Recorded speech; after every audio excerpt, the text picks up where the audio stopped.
Hey guys, Sean here. Welcome to the F1 Word Answer Part 2 of my end of season roundup waffle series. Now, if you didn't catch Part 1, I will pop a link on screen now and at the end of the video if you are interested in catching up. That one was about the bottom 3 teams in the standings, but this one is all about the next 3. And they are, of course, almost all the A's with Aston Martin, AlphaTauri and Alpine. And just a quick reminder, these are not reviews, they are just a few of my thoughts on how I think their seasons have gone, with a few stats thrown in as well. So we'll start with Aston Martin today, and I have to admit, I really did not expect to see them struggle as much as they did this year. Before testing and the first race, I honestly thought they would still be right in that fight for P3 in the Constructors, but would probably end up around about 5th place. However, it just hasn't gone that way at all for one reason or another. One of those being, of course, as claimed early on, that the slight change to the regulation over the winter had a detrimental effect on their overall package, and that hit them very hard. P4 last year, comfortably P7 this. I think they're the biggest negative surprise for me this year. Such a disappointing season overall, but at least, as I said about a couple of teams last time, they have been able to put more focus on the rule changes for 2022. And whilst this season has been tough, remember Saudi Arabian qualifying, the only drivers slower than them were the Haas boys. But maybe it will have ultimately given them a bit of a head start next year. And you know what? If not, at least they get a bit more development or CFD time for the first half of the season. Look, I'm trying to find a positive, okay? As for the drivers, it's been a mixed year for both of them. Really, Lance Stroll has done an okay job in a difficult car and actually was on Sunday at least just as consistent as his teammate on average, which, even though he'd already been with the team for a couple of seasons, I think he can be pretty content with that. And looking at his stats for 2021, Stroll ended the season with 9 points finishes and was 9 points behind Vettel in the standings. His average race finishing position was actually better than I thought it was at 10.78. But for what feels like the 3rd end of season roundup in a row for Stroll, it was his qualifying where he seemed to struggle a little bit more. His biggest letdown, if you like. Although it's got to be said, it wasn't exactly terrible with an average of 12.9 and an average grid slot of 13.09. And actually, to be fair, he only lost out 12.8 to his teammate in the quali battle, so perhaps better on a Saturday than I'm giving him credit for. He also, if you're interested, averaged 1.54 points per race, but whichever way you look at it, it has been a step back for him this year. I mean, he ended up 41 points worse off than he was in 2020, but I'm not really putting the blame at his door because it was a step back for the team as a whole. But like I said earlier, it's been okay from Lance. On the other side of the garage, there was always going to need to be a period of transition for Sebastian Vettel going from Ferrari to Aston Martin. And he actually failed to score in each of the opening 4 races of the season. And that was the first time that happened since 2008. And if we include his final 3 races for Ferrari in 2020, it was the longest time he went without scoring at any stage in his F1 career. That was, though, all followed by 3 top 10 finishes in a row, including that 2nd place in Baku. But that was, in some ways unbelievably, his best run of the year. Like I say, very mixed. I mean, look, I didn't expect him to hop in that car and nail it straight away, but I must admit I expected more from him as the season went on. Of course, a lack of development is going to hit him and every other driver as well, and he did drive exceptionally well in Hungary and took 2nd place on track only to eventually be disqualified through no fault of his own. But that was probably his best performance of the second half of the year on track. His average qualifying position and grid place were 11.72 and 11.77 respectively, with an average race finish of 10.47. Without repeating myself, I don't really know what else to say. I don't think he's had a terrible season and he has been unlucky at times. I just honestly expected a bit more from him and that his experience would help him in the transition. But it must be said, again, like I said about Lance, that neither driver has been helped by that car and development stopped pretty early. So it was always going to be a struggle this year. I just really hope they are more competitive in 2022. At the other end of the scale, I guess, our AlphaTauri have been one of the biggest positive surprises of this year, particularly Pierre Gasly, but more on him in just a moment.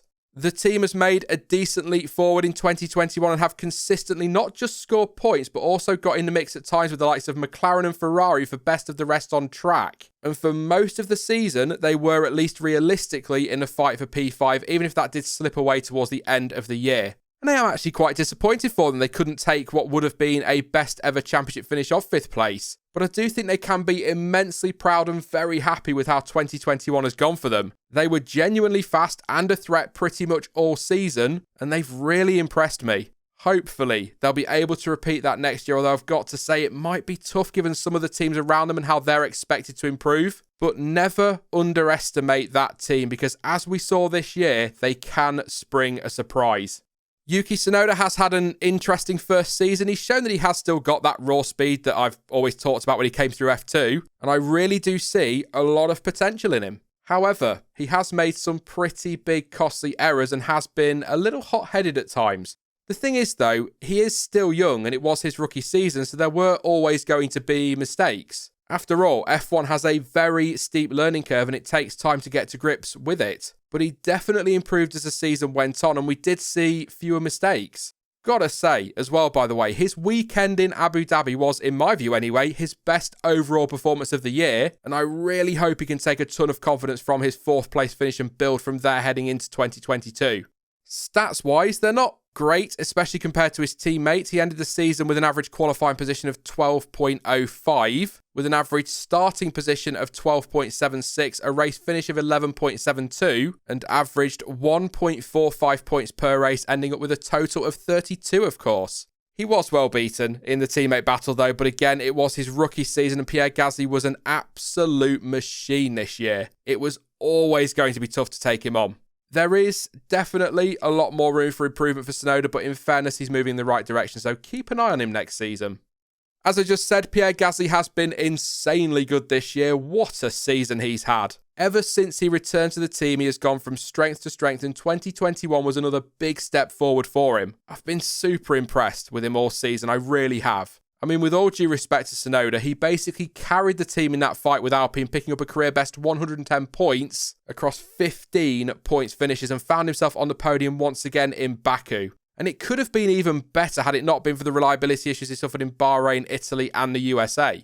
And his stats make for excellent reading as well. An average qualifying and starting position of 6.77 and 6.6 respectively. His average finish over the course of the season was 7.22, and he picked up again on average 5 points a race. Absolutely fantastic when you consider he was driving an AlphaTauri. Yeah, sure, it was a good car, but it wasn't exactly one of the best on the grid. But, you know, he's had so many strong drives this season, and it's really hard to pick out, let's say, his best performance of 2021. His best result was obviously P3, but let me know where you think his best drive was. I'd be tempted to say Mexico, where he took 4th and was almost 20 seconds clear of Leclerc in P5. But I guess the fact it is tough to pick just shows how impressive he was this year. And I'm going to say this. If Red Bull do need a driver in the near future, surely he has done enough to at least be considered for it. Well done, Pierre. Honestly, what a season.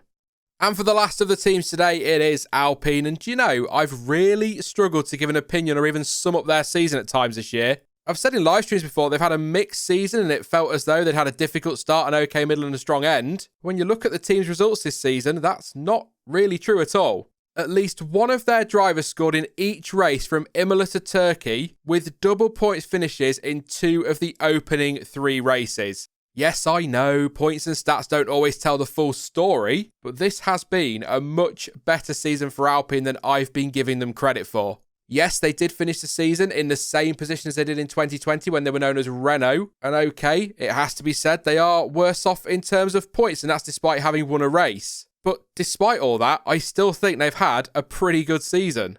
I'm sure some will point out that the win does skew things a little bit, and without it, they would likely have ended up behind AlphaTauri. But both teams benefited from luck at times this year. Gasly in Baku, for example, so it probably evens out over the course of the season. Plus, boring Sean cliche alert. Ultimately, you have to be in a position in the first place to be able to take advantage of that luck when it falls your way. You can cross that off your Sean waffle bingo card if you've got one. Anyway, overall, a much better year than I realised for Alpine, and I do think they are dark horses for 2022. Maybe not for the title, but keep an eye on them in that battle for best of the rest.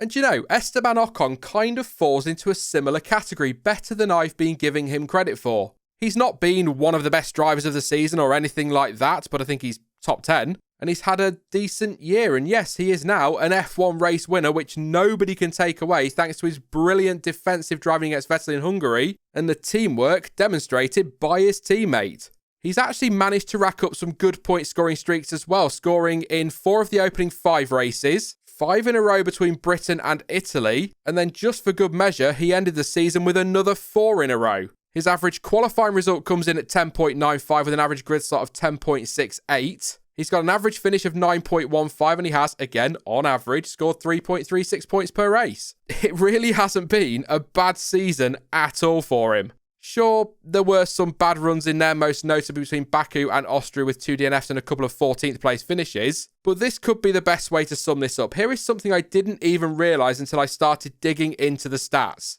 In the races both drivers finished, which is how I do these stats as I said in the first video, Esteban Ocon and Fernando Alonso were tied at 9 each. Now, I know Alonso had a few years out, but I still think that is properly impressive stuff from Ocon, and he's got to be very satisfied with how this season turned out. On the other side of the garage, I think Fernando Alonso has had a really good season considering it was his first in F1 for a while, not that I'm totally surprised. I expected him to take a little while to get up to speed, but I was also fully expecting him to get there fairly quickly.